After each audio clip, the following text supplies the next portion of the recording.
नमस्ते बच्चों, मैं सपना जैन आपको क्लास 8 हिंदी का पाठ 14 पढ़ाने वाली हूँ, जिसका शीर्षक है अकबरी लूटा। यह एक कहानी है जो कि अन्नपूर्णानंद जी की है। तो चलिए शुरू करते हैं। 14 चैप्टर अकबरी लूटा।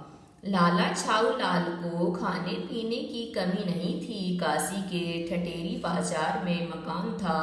नीचे की दुकानों से 100 रुपये मासिक के करीब किराया उतर आता था।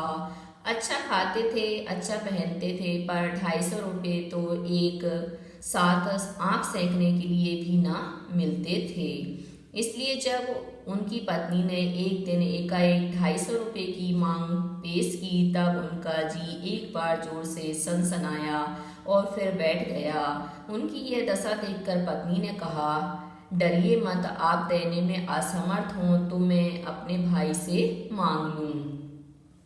तो यहाँ कहानी में बताया गया कि लाला झाऊलाल जी हैं, मतलब ये खाने पीने में कोई कमी नहीं रखते थे, क्योंकि इनको किराया भी मिल जाता था।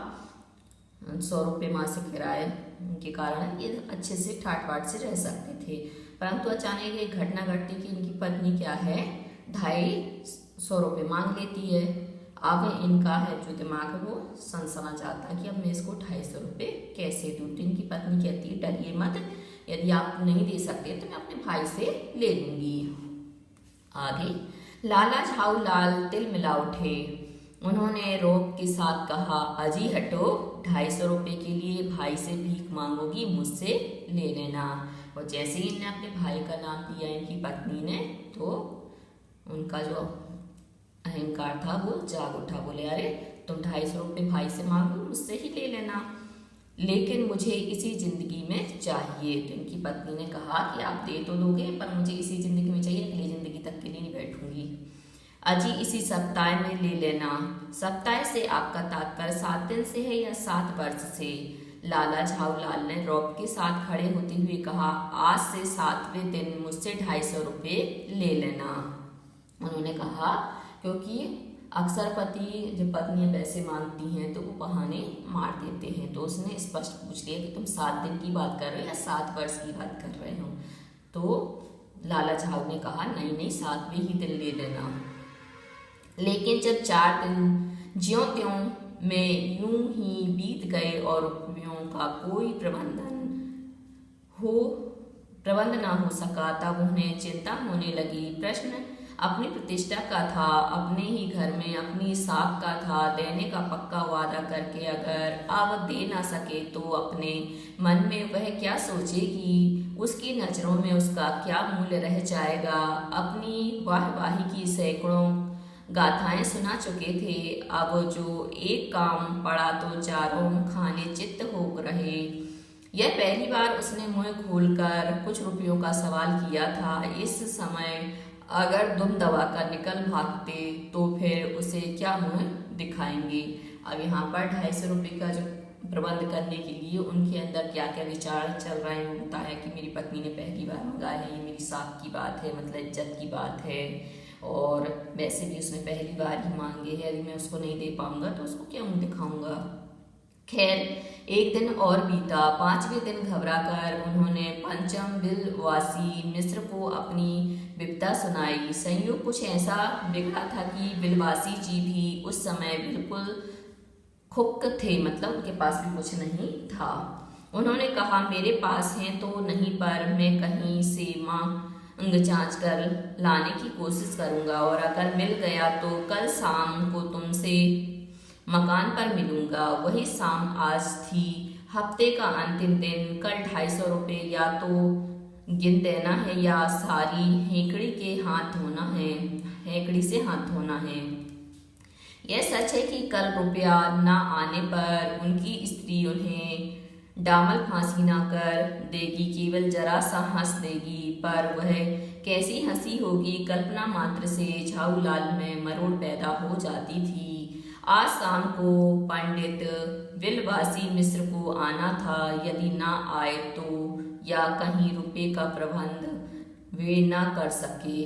तो यहाँ पर क्या है, उसके मन में प्रश्न चल रहे हैं कि क्या क्या हो सकता है। अब है इसी उधेड़ वन में पड़े लाला छाऊ लाल छत पर टहल रहे थे। कुछ प्यास मालूम हुई। उन्होंने नौकर को आवाज दी। नौकर नहीं था, खुद उनकी पत्नी पानी लेकर आई। अब यहाँ पे क्या है, इसी उधेड़ वन में लगेंगे कि पैसे के प्रबंध होगा कि नहीं होगा। यदि नहीं होगा तो मेरी पत्नी हंसेगी, तो कौन सी हंसी हंसेगी। तो ऐसे ही सब प्रश्नों में खोए हुए क्या छत पर टहल रहे थे और टहलते टहलते उनको प्यास लगाई। अब उन्होंने नौकर को आवाज लगाई कि पानी ले आओ, परंतु नौकर नहीं था, इसलिए उनकी पत्नी पानी लेकर आई है। वह पानी तो जरूर लाई, पर गिलास लाना भूल गई थी। केवल लोटे में पानी लिए वह प्रकट हुई।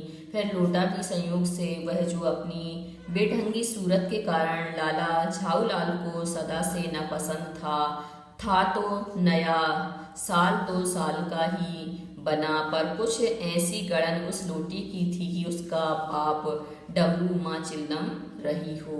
आगे बता रहे हैं कि वो लोटा में जो पानी लेकर आई थी तो गिलास लाना भूल गई थी और उनको वो लोटा बिल्कुल भी पसंद नहीं था। फिर उस लोटे की बनावट बताई है कि ऐसा लगता था उनके बाप डब्बू है और उसकी जो माँ है वह चिल्लम रही होगी, इस कारण से ऐसा पैदा हुआ है। लाला ने लोटा ले लिया, बोले कुछ नहीं। अपनी पत्नी का अदब मानते थे, मानना ही चाहिए, इसी को सभ्यता कहते हैं। आगे बता रहे कि लाला जी अपनी पत्नी से भी कुछ नहीं बोले, उन्होंने लोटा दिया और उन्होंने ले लिया। जो पति अपनी पत्नी का ना हुआ वह पति कैसा। फिर उन्होंने यह भी सोचा कि लोटे में पानी दे तब भी गनीमत है। अभी अगर चूं कर देता हूँ तो बाल्टी में भोजन मिलेगा, तब क्या करना बाकी रह जाएगा। और उन्होंने कहा अभी तो अच्छी बात है कि लोटे में पानी मिल रहा है, यदि मैंने कुछ भी बोल दिया तो मेरी पत्नी तो पैसों की वजह से वैसी भड़की हुई है, ऐसा ना हो कि मुझे बाल्टी में भोजन मिले, तब मैं क्या करूँगा। लाला अपना गुस्सा पीकर पानी पीने लगे। उस समय वे छत की मुडेर के पास ही खड़े थे। जिन बुजुर्गों ने पानी पीने के संबंध में यह नियम बनाए थे कि खड़े खड़े पानी ना पियो, सोते समय पानी ना पियो, दौड़ने के बाद पानी ना पियो, उन्होंने पता नहीं कभी यह भी नियम बनाया या नहीं कि छत की मुडेर के पास खड़े होकर पानी ना पियो। जान पड़ता है कि इस महत्वपूर्ण विषय पर उन लोगों ने कुछ नहीं कहा। आगे बता रहे हैं कि पानी के संबंध में जो हमारे पूर्वज हैं उन्होंने नियम बनाए हैं कि हमें खड़े होकर पानी नहीं पीना चाहिए, सोने से पहले पानी नहीं पीना चाहिए, दौड़ने के बाद पानी नहीं पीना चाहिए। मतलब उन्होंने इतने सारे नियम बनाए, तो उन्होंने ये नियम क्यों नहीं बनाए कि छत की मुडेर के पास खड़े होकर पानी नहीं पीना चाहिए। और ये जो नियम बताए हैं वो इसलिए बताए हैं कि हम खड़े खड़े पानी पीते तो हमारे जो घुटने होते, घुटने में क्या है पानी चला जाता है, उसकी वजह से घुटने की जो समस्या है वह पैदा हो जाती है। सोते समय जब हम ज़्यादा पानी पी लेते हैं तो हमें बार बार क्या है वॉशरूम जाना पड़ता है और उसकी वजह से हमारी नींद अच्छी तरह से नहीं हो पाती है। और दौड़ने के बाद पानी पीने से क्या होता है कि हम पसीना पसीना होता है और एकदम से आके पानी पीते हैं तो वह भी हमें नुकसान करता है। तो इसी कारण से पानी के नियम बताए गए हैं। लाला झाऊलाल मुश्किल से एक घूंट भी पी पाए होंगे, न जाने कैसे उनका हाथ हिल उठा और लोटा छूट गया। बता रहे हैं कि लाला झाऊलाल जी मुश्किल से 1-2 घूंट पानी पी ही पाए थे कि उनका जो लोटा था वह गिर गया। लोटे ने दाएं देखा न बाएं, वह नीचे गली की ओर चल पड़ा। अपने वेग में उल्का को लजाता हुआ वह आंखों से ओझल हो गया। किसी जमाने में न्यूटन नाम के किसी खुराफाती ने पृथ्वी की आकर्षण शक्ति नाम की एक चीज इजाद की थी। कहना ना होगा कि यह सारी शक्ति इस समय लोटे के पक्ष में थी। आगे बताया है कि जो न्यूटन का नियम है उस न्यूटन के नियम के बारे में बताया है कि उन्होंने क्या है जो पृथ्वी की आकर्षण की शक्ति जिसको हम गुरुत्वाकर्षण कहते हैं वह बताई थी। और ऐसा लग रहा था कि वो जो शक्ति है वह लोटे के अंदर आ गई हो। लाला को काटो तो बदन में खून नहीं, ऐसी चलती हुई गली में ऊंचे 3 मंजिले से भरे हुए लोटे का गिरना हंसी खेल नहीं।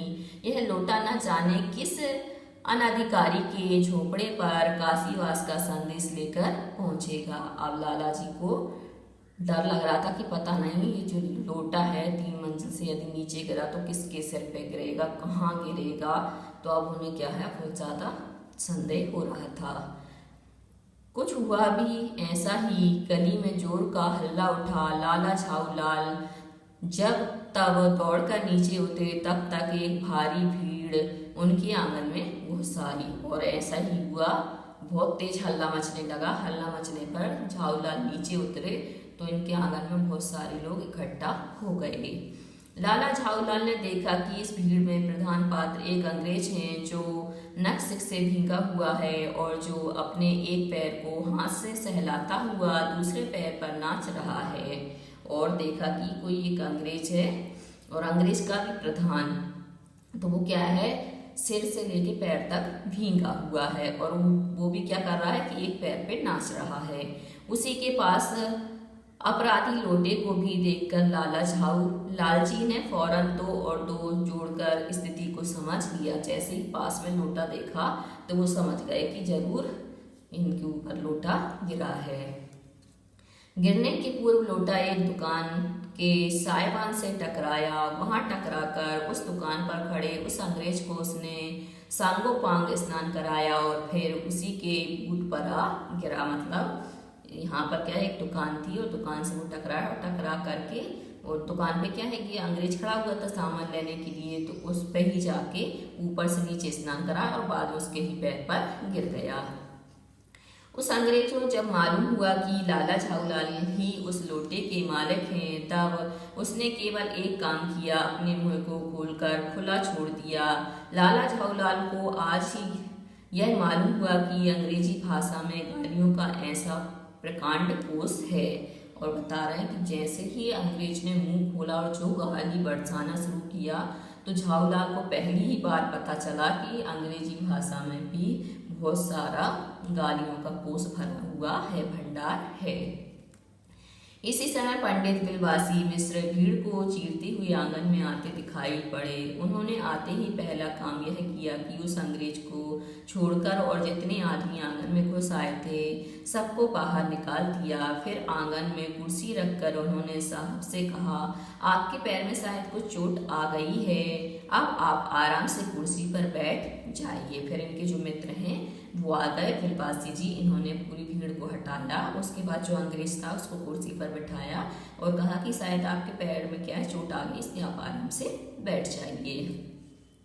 साहब बिलवासी जी को धन्यवाद देते हुए बैठ गए और लाला झाऊलाल की ओर इशारा करके बोले, आप इस शख्स को जानते हैं? और इसके बाद मित्र के बोलने पर जो अंग्रेज था वो बैठ गया। उस बाद में पूछा लाला झाऊलाल की ओर इशारा करके, क्या आप इसको जानते हैं? बिल्कुल नहीं, और मैं ऐसे आदमी को जानना भी नहीं चाहता जो निरीह राह चलतों पर लोटे के बार करे। उन्होंने कहा, मैं तो बिल्कुल नहीं जानता और ऐसे लोगों को मैं जानना भी नहीं चाहता कि जो रास्ते में निकलने वालों के ऊपर लोटे से वार करे, उनको कष्ट पहुंचाए। अगले प्रश्न पर देखते हैं। मेरी समझ में ही इज अ डेंजरस ल्यूनाटिक, यानी यह खतरनाक पागल है। नहीं, मेरी समझ में he is a genders criminal, नहीं यह खतरनाक मुजरिम है। परमात्मा ने लाला झाऊलाल की आंखों को इस समय कहीं देखने के साथ खाने की भी शक्ति दी होती तो यह निश्चय ही अब तक बिलवासी जी को वे अपनी आंखों से खा चुके होते। वे कुछ समझ नहीं पाते थे कि बिलवासी जी को इस समय क्या हो गया है। अब अंग्रेज से जब वो ऐसी बातें कर रहे थे तो अपना मित्र जब अपनी ही बुराई करे तो स्वाभाविक है कि हमें बुरा लगता है। ऐसे ही जब लाला झाऊ ने अपने मित्र को ऐसी बातें करते हुए देखा तो उन्हें इतना गुस्सा आया कि काश भगवान मेरे को आंखों से खाने की शक्ति देता तो मैं इस बिलवासी को अभी खा जाता। साहब ने बिलवासी जी से पूछा, तो क्या करना चाहिए? पुलिस में इस मामले की रिपोर्ट कर दीजिए जिससे यह आदमी फौरन हिरासत में ले लिया जाए। उन्होंने कहा, ठीक है, पुलिस में इसकी रिपोर्ट कर दीजिए और इसको हिरासत में ले लीजिए। पुलिस स्टेशन है कहाँ? पास ही है, चलिए मैं बताऊं। चलिए अभी चला। आपकी इजाजत हो तो पहले मैं इस लोटे को इस आदमी से खरीद लूं। क्यों जी, बेचोगे? मैं 50 रुपए तक इसके दाम दे सकता हूँ। लाला झाऊलाल तो चुप रहे, पर साहब ने पूछा, इस रद्दी लोटे के आप 50 रुपए क्यों दे रहे हैं? आप इस लोटे को रद्दी बताते हैं? आश्चर्य है, मैं तो आपको एक विज्ञ और सुशिक्षित आदमी समझता था। उसने कहा कि आप इस लोटे को रद्दी बता रहे हैं, मैं तो समझता था कि आप इस लोटे की कीमत जानते होंगे। आप तो विद्वान लग रहे हैं, पढ़े हुए लग रहे हैं, फिर भी आप नहीं समझते। आखिर बात क्या है, कुछ बताइए भी। जनाब, यह एक ऐतिहासिक लोटा जान पड़ता है। जान क्या पड़ता है? मुझे पूरा विश्वास है यह वह प्रसिद्ध अकबरी लोटा है जिसकी तलाश में संसार भर के म्यूजियम परेशान हैं। और उसके मित्र ने कहा कि मतलब ये ऐसा वैसा लोटा नहीं है, यह तो ऐतिहासिक लोटा है और मुझे तो विश्वास है कि ये अकबरी लोटा है जो कि बहुत ज़्यादा प्रसिद्ध है और लोग इसको क्या है म्यूजियम में रखने के लिए ढूंढ रहे हैं। यह बात? जी जनाब, 16वीं शताब्दी की बात है। बादशाह हुमायूं शेर शाह से हार कर भागा था और सिंध के रेगिस्तान में मारा मारा फिर रहा था। एक अवसर पर प्यास से उसकी जान निकल रही थी। उस समय एक ब्राह्मण ने इसी लोटे से पानी पिलाकर उसकी जान बचाई थी। हुमायूं के बाद अकबर ने उस ब्राह्मण का पता लगाकर उससे इस लोटे को ले लिया और इसके बदले में उसे इसी प्रकार के 10 सोने के लोटे प्रदान किए। यह लोटा सम्राट अकबर को बहुत प्यारा था, इसी से इसका नाम अकबरी लोटा पड़ा। वह बराबर इसी से वजू करता था। सन 57 तक इसके शाही घराने में रहने का पता था, पर इसके बाद लापता हो गया। कलकत्ता के म्यूजियम में इसका प्लास्टर का मॉडल रखा हुआ है। पता नहीं यह लोटा इस आदमी के पास कैसे आया। म्यूजियम वाले को पता चले तो फैंसी दाम देकर खरीद ले जाएं। आगे बताया उस लोटे की पूरी कहानी की कैसे ये लोटा है ना अकबर के पास पहुंचा, अकबर ने इसको कैसे रखा, फिर 57 तक मतलब शाही उसमें रहा, फिर कल इसका मॉडल भी कलकत्ता के म्यूजियम में रखा हुआ है और उन म्यूजियम वालों को पता चले तो ये तो अपने पैसे दें और इसको लेकर चले जाएं।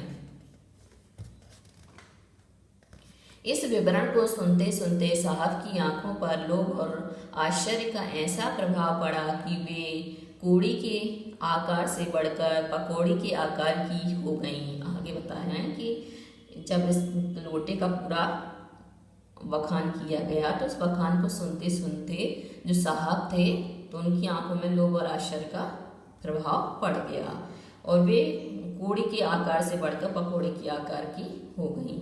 उसने बिलवासी जी से पूछा, तो आप इस लोटे का क्या करिएगा? मुझे पुरानी ऐतिहासिक चीज़ों के संग्रह का शौक है। मुझे भी पुरानी ऐतिहासिक चीज़ों के संग्रह करने का शौक है। जिस समय यह लोटा मेरे ऊपर गिरा था उस समय मैं यही कर रहा था। उस दुकान से पीतल की कुछ पुरानी मूर्तियां खरीद रहा था। आगे उसने कहा कि आप इस लोटे का क्या करिए, तो उसने कहा मुझे पुरानी ऐतिहासिक चीज़ों का खरीद करके संग्रह करने का शौक है या मुझे पसंद है। तो उस अंग्रेज ने कहा मुझे भी पसंद है और बोले कि जब लोटा मेरे ऊपर गिरा था ना तब मैं ये पुरानी चीज़ें मूर्तियाँ वगैरह ही तो खरीद रहा था। जो कुछ हो लोटा मैं ही खरीदूंगा। वाह, आप कैसे खरीदेंगे? मैं खरीदूंगा, यह मेरा हक है। हक है? जरूर हक है। यह बताइए कि उस लोटे के पानी से आपने स्नान किया या मैंने? उसने कहा कि नहीं, मैं खरीदूंगा, इस पर मेरा अधिकार है। उसने कहा नहीं, आपका अधिकार नहीं कि आप इस लोटे के पानी से नहाए, ये तो मेरे ऊपर गिरा, मैंने इससे स्नान किया है। आपने? वह आपके पैरों पर गिरा या मेरे? आपके अंगूठा उसने आपका भोरता किया या मेरा आपका? इसलिए उसे खरीदने का हक मेरा है। पर दोनों में बातचीत होने लगी, संवाद होने लगा। उसने कहा कि ये लोटा मेरे पैर पर गिरा कि तुम्हारे? उसने कहा आप तुम्हारे अंगूठे पे गिरा। बोले हाँ, तो बोले आपके ही। तो उसने कहा तो फिर इन सब बातों से यह निर्णय होता है कि ये मैं ही लूँगा। अंग्रेज ने, यह सब बकवास है, दाम लगाइए, जो अधिक दे वह ले जाए। उन्होंने कहा ठीक है, ये सब बकवास की बातें हैं, जो इसका अधिक मूल्य लगाएगा वही इस लोटे को लेकर जाएगा।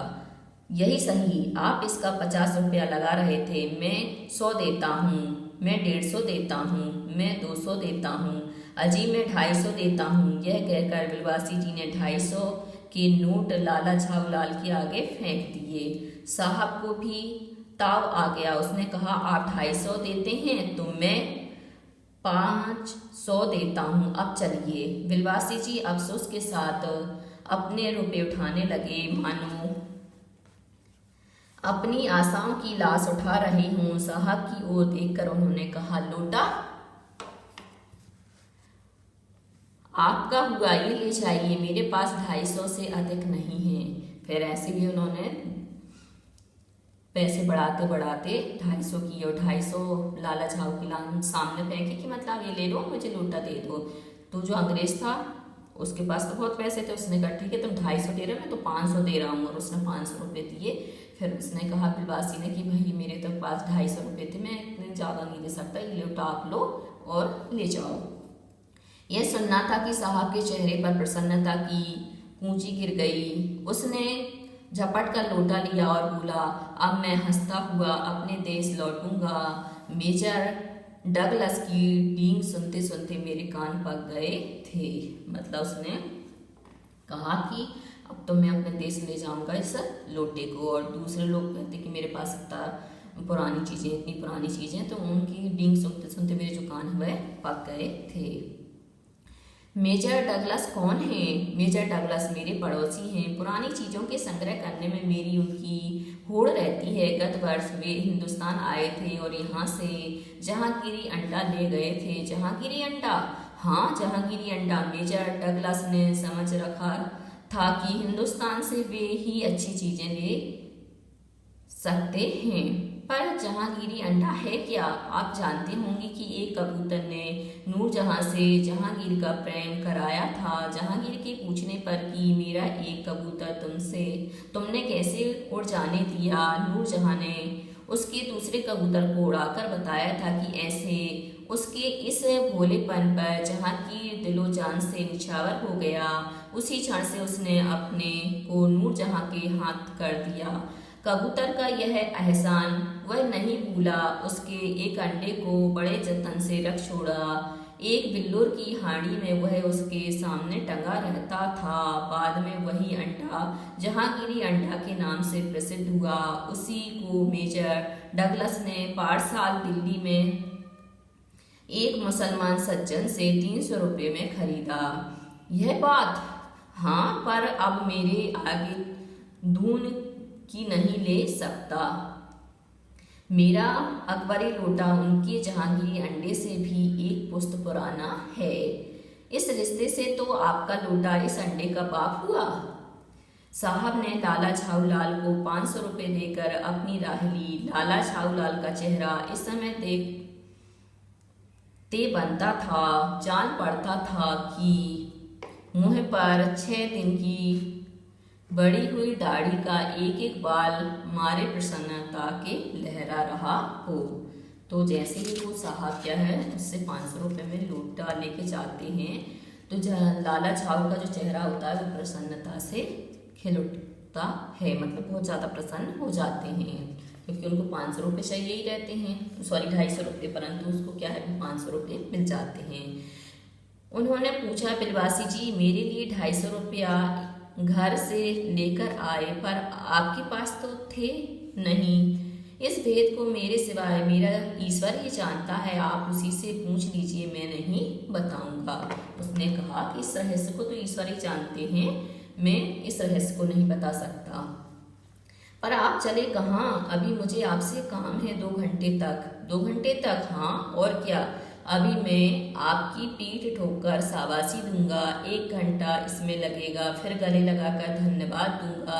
1 घंटा इसमें भी लग जाएगा। अच्छा, पहले 500 रुपये गिनकर सहेज लीजिए। उसने कहा कि तुम कहाँ जा रहे हो? हम मुझे 1 घंटा तो तुम्हें क्या है धन्यवाद देने में लगेगा, 1 घंटा तुम्हें गले लगाने में लगेगा, तो मतलब ऐसे 2 घंटे लग जाएंगे। तुम कहाँ चले जा रहा? तुमने कहा पहले तो अपने पैसे गिन लीजिए। रुपया अगर अपना हो तो उसे सहेजना एक ऐसा सुखद मनमोहक कार्य है कि मनुष्य उस समय सहज में ही तन्मयता प्राप्त कर लेता है। लाला छावलाल ने अपना कार्य समाप्त करके ऊपर देखा, पर विवासी जी इस बीच अंतर ध्यान हो गए और जैसे ही पैसे गिन करके झाऊलाल ने ऊपर देखा तो जो बिलवासी जी थी वो तो वहां से गायब हो गए। उस दिन रात्रि में बिलवासी जी को देर तक नींद नहीं आई। वे चादर लपेटे चारपाई पर पड़े रहे। 1 बजे वे उठे। बहुत धीरे से अपनी सोई हुई पत्नी के गले से उन्होंने सोने की वह सिकड़ी निकाली जिसमें एक ताली बंधी हुई थी। फिर उसके कमरे में जाकर उन्होंने उस ताली से संदूक खोला। उसमें 250 के नोट ज्यों के त्यों रखकर उन्होंने उसे बंद कर दिया। फिर दबे पांव लौटकर ताली को उन्होंने पूर्ववत अपनी पत्नी के गले में डाल दिया। इसके बाद उन्होंने हंसकर अंगड़ाई ली। दूसरे दिन सुबह 8 बजे तक चैन की नींद सोए, क्योंकि ये जो पैसे वो लेके गए थे वो अपनी पत्नी से चोरी छुपे लेके गए थे। इस कारण से उन्हें नींद नहीं आ रही थी। जैसे ही उन्हें उनके पैसे वापस रख दिए उसके बाद उन्हें क्या है, चैन की नींद आई और इतनी चैन की नींद आई कि वो सुबह 8 बजे तक सोते रहे। इस कहानी के लेखक हैं अन्नपूर्णानंद वर्मा जी। अब आते हैं हम अभ्यास प्रश्न पर और सबसे पहला प्रश्न है कहानी की बात। तो कहानी की बात से हम पहला प्रश्न देख रहे हैं कि लाला ने लोटा ले लिया, बोले कुछ नहीं, अपनी पत्नी का अदब मानते थे। लाला छाऊलाल को बेढंगा लोटा बिल्कुल पसंद नहीं था, फिर भी उन्होंने चुपचाप लोटा ले लिया। आपके विचार से वे चुप क्यों रहे, अपने विचार लिखिए। तो लाला छाऊलाल को बेढंगा लोटा बिल्कुल भी पसंद नहीं था, फिर भी उन्होंने चुपचाप लोटा ले लिया क्योंकि वे अपनी पत्नी का अदब मानते थे। दूसरा, वे पत्नी के तेज तर्रार स्वभाव से भी अवगत थे, मतलब उनके स्वभाव को जानते थे कि मेरी पत्नी क्या है, तेज स्वभाव वाली है। उन्होंने सोचा कि अभी तो लोटे में पानी मिला है, यदि चूं कर दूं तो कहीं बाल्टी में भोजन न खाना पड़े। लाला झाऊलाल जी ने फौरन 2 और 2 जोड़कर स्थिति को समझ लिया। आपके विचार से लाला झाऊलाल ने कौन कौन सी बातें समझ ली होंगी। तो 2 और 2 जोड़कर स्थिति को समझना अर्थात परिस्थिति को भांप लेना। लोटा गिरने पर गली में मचे शोर को सुनकर, आंगन में एकत्रित हो गई भीड़ को देखकर, एक अंग्रेज को भीगे हुए तथा पैर सहलाते हुए देखकर लाला जी समझ गए कि स्थिति गंभीर है और लोटा अंग्रेज को लगा है। इस समय उनका चुप रहना ही ठीक होगा, इसलिए वो चुप रहे। अंग्रेज के सामने बिलवासी जी ने झाऊलाल को पहचानने तक से क्यों इनकार कर दिया था। आपके विचार से बिलवासी जी ऐसा अजीब व्यवहार क्यों कर रहे थे, स्पष्ट कीजिए। तो अंग्रेज के सामने बिलवासी जी ने झाऊलाल को पहचानने से इनकार कर दिया क्योंकि अंग्रेज का क्रोध शांत हो जाए, अंग्रेज को जरा भी संदेह न हो कि वह लाला झाऊलाल का ही आदमी है तथा वह अपनी योजना पूरी करना चाहते थे जिससे पैसे की व्यवस्था भी हो सके। इसलिए उन्होंने क्या है, उनको पहचानने से इनकार कर दिया। बिलवासी जी ने रुपयों का प्रबंध कहाँ से किया था, लिखिए। तो बिलवासी जी ने रुपयों का प्रबंध अपने ही घर से अपनी पत्नी के संदूक से चोरी करके किया था। आपके विचार से अंग्रेज ने यह पुराना लोटा क्यों खरीद लिया, आपस में चर्चा करके वास्तविक कारण की खोज कीजिए और लिखिए। तो अंग्रेज को पुरानी ऐतिहासिक चीजें इकट्ठा करने का शौक था। ऐसा इसलिए कह सकते हैं क्योंकि दुकान से पुरानी पीतल की मूर्तियां खरीद रहा था। अंग्रेज ने बिलवासी के कहने पर लोटा अकबरी लोटा समझकर 500 रुपए में खरीदा था। अगला है अनुमान और कल्पना। इस भेद को मेरे सिवाय मेरा ईश्वर ही जानता है, आप उसी से पूछ लीजिए, मैं नहीं बताऊंगा। बिलवासी जी ने यह बात किससे और क्यों कही, लिखिए। तो बिलवासी जी ने यह बात लाला झाऊलाल से कही। क्यों? क्योंकि बिलवासी जी ने रुपयों का प्रबंध अपने ही घर में अपनी ही पत्नी के संदूक से चोरी करके की थी और इस रहस्य को वह झाऊलाल के सामने खोलना नहीं चाहता था। अब अगला है कि उस दिन रात्रि में बिलवासी जी को देर तक नींद नहीं आई। समस्या झाऊलाल की थी और नींद बिलवासी की उड़ी तो क्यों, लिखिए। तो झाऊलाल के लिए बिलवासी जी ने क्या है, अपनी पत्नी से उनके संदूक से चुपचाप पैसे निकाले थे, मतलब उन्होंने चोरी की थी। और चोरी करने के कारण उन्हें क्या है, नींद नहीं आ रही थी। जब उनने चुपचाप जाके 250 रुपये उनके संदूक में रख दिए, तब जाके उनको क्या है, चैन की नींद आई।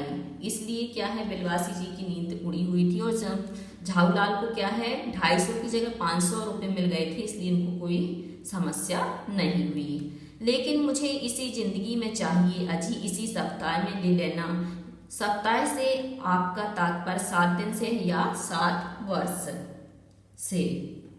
आगे अगले प्रश्न पर देखते हैं। झाऊलाल और उनकी पत्नी के बीच की इस बातचीत से क्या पता चलता है, लिखिए। तो झाऊलाल और उनकी पत्नी के बीच इस बातचीत से निम्नलिखित बातें उजागर होती हैं। जैसे झाऊलाल की पत्नी को अपने पति झाऊलाल के वादे पर भरोसा नहीं था। उनकी पत्नी ने पहले भी कुछ मांगा होगा, परंतु इन्होंने हाँ करने के बाद उन्हें लाकर नहीं दिया होगा। झाऊलाल कंजूस प्रवृत्ति के दिखाई देते हैं। क्या होता यदि अंग्रेज लोटा ना खरीदता? यदि अंग्रेज लोटा नहीं खरीदता तो बिलवासी जी को अपनी पत्नी से चुराए हुए रुपए लाला झाऊलाल को देने पड़ते, अन्यथा झाऊलाल अपनी पत्नी को पैसे नहीं दे पाते और अपनी पत्नी के सामने बेइज्जत होते। और यही बात यदि इनकी पत्नी को पता चल जाती तो यहाँ पर भी इनका बुरा हाल हो जाता बिलवासी जी का। यदि अंग्रेज पुलिस को बुला लेता तो संभवतः लाला झाऊलाल को गिरफ्तार कर लिया जाता और उन्हें जुर्माना भी देना पड़ सकता था। जब बिलवासी अपनी पत्नी के गले में से चाबी निकाल रहे थे, तभी उनकी पत्नी जाग जाती। यदि मान लो बिलवासी जी उनकी पत्नी के गले में से चाबी निकाल रहे थे और चाबी निकालते समय उनकी पत्नी जाग जाती तो क्या होता? तो गले से चाबी निकालते समय यदि बिलवासी जी की पत्नी जाग जाती तो चोरी जैसा घिनौना काम करने पर उन्हें अपनी पत्नी के सामने शर्मिंदा होना पड़ता और हमेशा उसकी पत्नी उसे क्या है, ताने मारती रहती। पता कीजिए। अपने वेग में उल्का को लजाता हुआ वह आंखों से ओझल हो गया। उल्का क्या होती है? उल्का और ग्रहों में कौन कौन सी समानताएं और अंतर होते हैं? तो आपने सुना होगा उल्कापात। तो ये हमारा जो आकाश होता है, तो आकाश में क्या है, उल्का होता है और उसी में बहुत सारे ग्रह होते हैं। जैसे 8 ग्रहों के नाम आपने सुने होंगे। शुक्र ग्रह, बृहस्पति ग्रह, अरुण, इस प्रकार से ऐसे 8 जो होते हैं वो हो जाएंगे और उसमें उल्कापात होता है, तो वही बताया है। इस कहानी में आपने 2 चीज़ों के बारे में मज़ेदार कहानियाँ पढ़ी, अकबरी लोटे की कहानी और जहांगीरी अंडे की कहानी। आपके विचार से ये कहानियाँ सच्ची हैं या काल्पनिक हैं? तो ये कहानियाँ काल्पनिक लग रही हैं यहाँ पर, क्योंकि देखो अकबरी लोटा बताकर उसने क्या किया, उस लोटे को अंग्रेज को बेच दिया। वहाँ पर उन्होंने क्या है, जहांगीरी अंडा बता करके उस अंडे को बेच दिया। तो ये दोनों ही कहानियां जो हैं वो काल्पनिक लग रही हैं, सच्चाई नहीं लग रही है इनमें। अपने घर या कक्षा की किसी पुरानी चीज के बारे में ऐसी ही कोई मजेदार कहानी बनाइए। तो आप ऐसा कर सकते हैं, जैसे आपके घर में कोई पुरानी चीज है, जैसे पुराना लाइटेन है, तो उस लाइटेन को लेकर आप बता सकते हैं कि ये लाइटेन बहुत पुराना है, कम से कम 400 साल पुराना है। इसकी बनावट को देखकर ही आप समझ सकते हैं कि ये इतना पुराना है। और ये लाइटेन पहले क्या है, हमारे पूर्वजों के पास था, परंतु जैसे ही मुसलमान लोगों ने इसको देखा, अकबर ने, तो उन्होंने इसको पाना चाहा, परंतु हमारे पूर्वजों ने उनको ये देने से मना कर दिया। तो अकबर ने अपनी साख जमाने के लिए उस लाइटेन को जबरदस्ती ले लिया और उसके बाद वह लाइटेन उनके शान शौकत की चीज बन गई। और धीरे धीरे जब अकबर चला गया तो वो लाइटेन पता नहीं कहाँ चली गई। तो इस प्रकार से हम ये कहानी बता सकते हैं।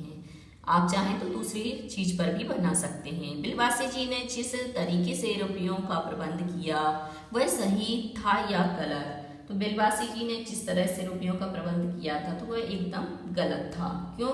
क्योंकि अपने स्वार्थ सिद्धि के लिए किसी को उल्लू नहीं बनाना चाहिए था। अब है भाषा की बात। इस कहानी में लेखक ने जगह जगह पर सीधी सी बात कहने के बदले रोचक मुहावरों, उदाहरणों आदि के द्वारा कहकर अपनी बात को और अधिक मजेदार, रोचक बना दिया है। कहानी से वे वाक्य चुनकर लिखिए जो आपको सबसे अधिक मजेदार लगे हैं। मजेदार मतलब पसंद आए हैं। तो इसमें आ जाएगा, अब तक बिलवासी जी को वे अपनी आंखों से खा चुके होते। कुछ ऐसी गड़न उस लोटे की थी कि उसका बाप डमरू माँ चिल्लम रही हो। 250 रुपये तो एक साथ आंख सेंकने के लिए भी ना मिलते हैं। तो ये मजेदार वाक्य हैं।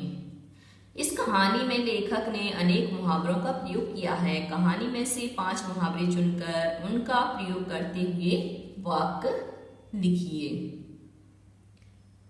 तो हम इसमें से ले सकते हैं, जैसे चैन की नींद सोना मतलब निश्चिंत होकर सोना। तो कुख्यात चोर के पकड़े जाने पर पुलिस चैन की नींद सो गई। ऐसी आंखों से खा जाना अर्थात अत्यधिक क्रोधित होना। तो यहाँ पे हम इसका वाक्य बना सकते हैं